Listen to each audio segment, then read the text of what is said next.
अस्सलाम वालेकुम व्यूवर्स, कैसे हैं आप सब। उम्मीद करता हूँ आप खैरियत से होंगे। आज हम आपको चकपटी कफ मुकम्मल जो है गुम बाजू तैयार करके दिखाएंगे। तो सबसे पहले शुरू करते हैं जी कफ़ की सिलाई के ऊपर। और कफ़ आपने इस तरह चिपकाना है जिस तरह मैंने चिपकाया हुआ है। अक्सर लोग जो है कफ़ को नीचे वाली साइड जो होती है उधर से भी फ़ोल्ड कर लेते हैं, उधर से नहीं फ़ोल्ड करना। तो जिस तरह ये मैंने दोनों कफ़ चिपकाए हैं आपने इसी तरह चिपकाना है इसको। दोस्तों इस तरफ जो है हम फ़ोल्ड करेंगे, ना कि नीचे वाली तरफ इसको फ़ोल्ड करेंगे। ये आप जहन में रखें, ये बहुत पॉइंट की बात है। इसमें नए आने वाले दोस्तों से गुजारिश है कि मेरे चैनल को सब्सक्राइब कर लें ताकि आने वाली वीडियो और अपडेट आप तक पहुंचती रहे। तो दोस्तों इसके बाद मैं आपको दिखाता हूं कि चक पट्टी किस तरह लगानी है। और चक पट्टी का गोला जो हमने बनाया हुआ है, जिसे हम चक पट्टी की बटन टेक बोल सकते हैं, तो वो हमने बुकरम की बनाई है। व्यूवर्स ऐसे आपने रखना है एक बाजू, ताकि दोनों बाजू जो है एक साइड के ना तैयार हो जाए। ये बुकरम का गोला बना हुआ है, ये देखें जी। इसके मैंने 2 पीस कर लिए हैं। इस गोले को आप बटन टेक भी बोल सकते हैं चकपट्टी की। इसके अंदर बुकरम हल्की सी इसलिए रखी है क्योंकि जब हम चकपट्टी के ऊपर बटन लगाते हैं तो वो जो उसकी बटन टेक होती है वो सारी जो है ना ख़राब हो जाती है इसकी, यानी कि उसके अंदर जान नहीं रहती, जिस वजह से वो मज़ा नहीं करती। तो आप भी अगर चकपट्टी पे बटन लगाना हो तो लाजमी जो है गोले के अंदर बुकरम डाला करें।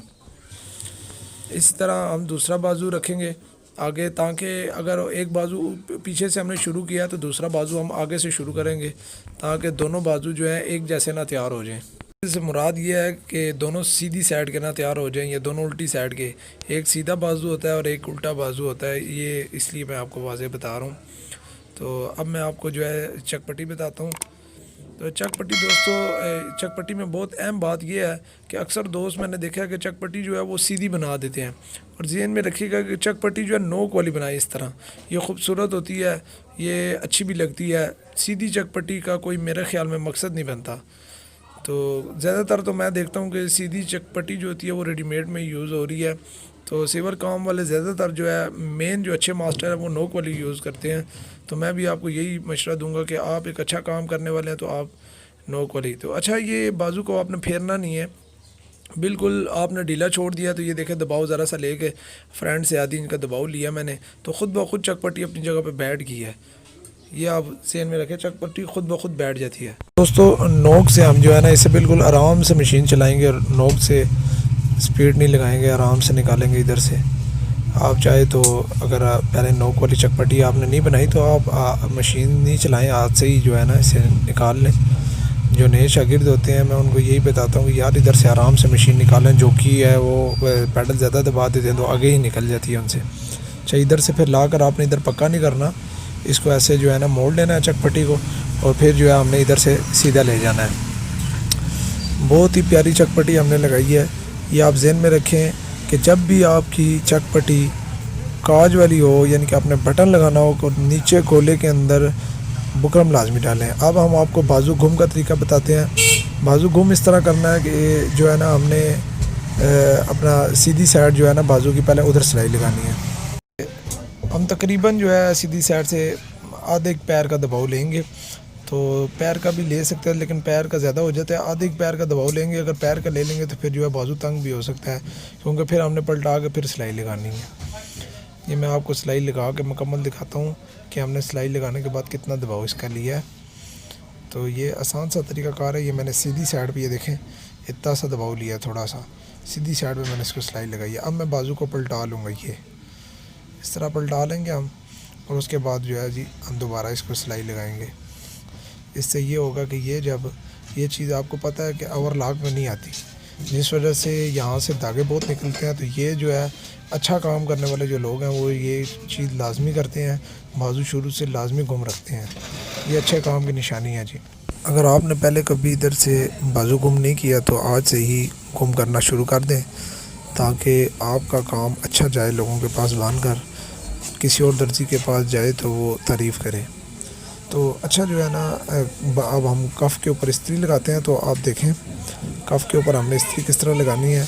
पानी हल्का सा लगा कर बिल्कुल पहले नोक वाली साइड से हमने शुरू करनी है। पहले नोकें जो है ना सीधी कर लेनी है, तो ये दबाव मैंने आपको बताया था, मैंने किस तरह रखा था सिलाई में। ये अब ख़ुद ब खुद जो है परफेक्ट अपनी जगह पर आएगा, मुझे कुछ भी करने की ज़रूरत नहीं है। ये देख रहे हैं नीचे से दबाव अब मैंने इस्त्री लगाई है, ख़ुद ब खुद अपनी जगह पे आ गया। अच्छा दोस्तों, उसके बाद हम बाजू पे इस्त्री लगाएंगे। तो बाजू पे आपने इस तरह इस्त्री लगानी है। तो जो नए काम करने वाले हैं उनके लिए मैं ये बता रहा हूँ कि आप जो है इधर से आधी इंच फोल्ड कर लिया करें। जो पुराने काम कर रहे हैं उनको तो ज़रूरत नहीं है, उनका अंदाज़ा बिल्कुल परफेक्ट होता है और वो बिल्कुल परफेक्ट जो है सीधा ही दबाव लेते हैं। जो नए काम कर रहे हैं उनका दबाव इधर से कहीं से ज़्यादा हो जाता है और कहीं से कम हो जाता है। तो इसलिए उनको मैं यही कहूँगा कि ये वाले जो है निशान लाजमी लगा लें, इसी से क्रीस लाजमी डाल लें, ताकि जो है ना उनका ये दबाव बराबर जाए। उसके बाद आपने कफ़ के इधर दरमियान में सबसे पहले निशान लगा लेना है और उसके बाद बाजू को भी आपने दोनों साइडों पे निशान लगा लेना है, ताकि आपकी ये जो बटन टेक और चक पट्टी की दोनों साइडें हैं ये बिल्कुल बराबर आएँ। निशान वाला हिस्सा जो है हमने छुपा देना है। जो हमने मार्के के साथ निशान लगाया था बाजू पे वो नज़र नहीं आना चाहिए, वो दबाव के अंदर जाएगा दोनों साइडों से और बिल्कुल कॉर्नर पे आएगा, तब ही पट्टी और बटन टेक बराबर आएंगी। इसलिए मैं इधर से ये नुकर लगा कर कटर की इसको अंदर कर रहा हूँ दबाव को और बिल्कुल परफेक्ट कफ के साथ उसको जोड़ रहा हूँ। उसके बाद इस तरह सिलाई लगाएंगे। दोस्तों, हर दर्जी का ना एक अपना तरीक़ाकार है सिलाई करने का। कई दर्जी तो शुरू से ही सिलाई शुरू करते हैं और मैं इधर से शुरू करता हूँ। नए आने वाले दोस्तों से गुजारिश है कि चैनल को सब्सक्राइब कर लें ताकि आने वाली वीडियो और अपडेट आप तक पहुँचती रहे। उसके बाद दोस्तों, इस साइड की बारी है, इस साइड का भी हम इसी तरह करेंगे। कटर से इसको सही तरह से अंदर करके और निशान वाला हिस्सा जो है वो छुपा देंगे और बिल्कुल कॉर्नर पे रखेंगे ताकि दोनों साइडें बराबर आ जाए। उसके बाद दोस्तों हम प्लेट डालेंगे और प्लेट जो है बिल्कुल हमने जो निशान लगाया था कफ़ के ऊपर मार्के का उसका सेंटर रखेंगे हम, बाजू का क्रीज का जो हमने इस्त्री से डाली थी। और उसके बाद प्लेट डालेंगे। सिलाई जो है सिलाई से आधी इंच इस तरफ होगी प्लेट और बिल्कुल सीधा आपने दबाव रखना है, टेढ़ा मेढ़ा नहीं करना, नहीं तो प्लेट टेढ़ी हो जाएगी तो फिर बाद में आपको खोलना पड़ सकता है। इसी तरह दूसरी प्लेट डालेंगे। दूसरी प्लेट जो होती है वो आप अंदाज़े से ही जो है जो हमने दूसरी प्लेट डाली है उससे थोड़ा कम फासला रख कर डाल देंगे।